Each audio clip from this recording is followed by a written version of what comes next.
So this morning we're having a conversation about the potential dangers of high-potency marijuana. Products like some edibles, vaping pens, and high concentrated cannabis flowers can negatively impact the developing brains of kids and teens. Our Hannah Yeshivi is here with more about these concerns. Good morning, Hannah. Good morning, Lee and Sharon. Good morning, everyone. Madison Friend is here with me this morning. She's the student coordinator for Students Empowered to End Dependency. It's an effort here in Maine to raise awareness about the dangers of dependency and substance abuse. And today we will focus on high-potency THC in kids and teens.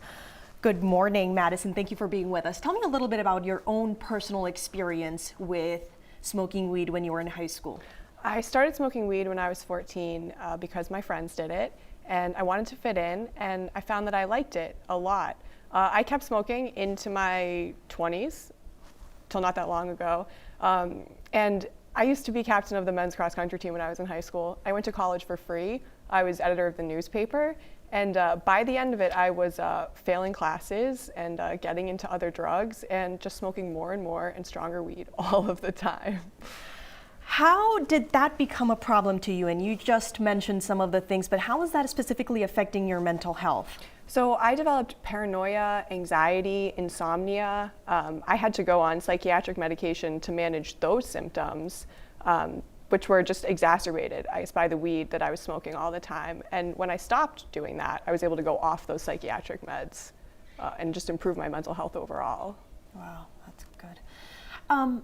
What's your message to students who are using high-potency weed and were once in your shoes and didn't think anything of it? I've said before, the weed that I smoked in high school is not the same as the weed that kids have access to today. So my message is just to be mindful. Do your research, expose yourself to information, and everything in moderation. Everything in moderation. And I'm sure now you're working with an organization that is talking to kids about this problem. What are you noticing out there? Why are more kids and teens using weed in middle and high school? I think it's more accessible. I think there's this perception that it's just weed. At least it's only weed. It's not as harmful as other drugs. It's not as dangerous. But that isn't to say that it poses no risk.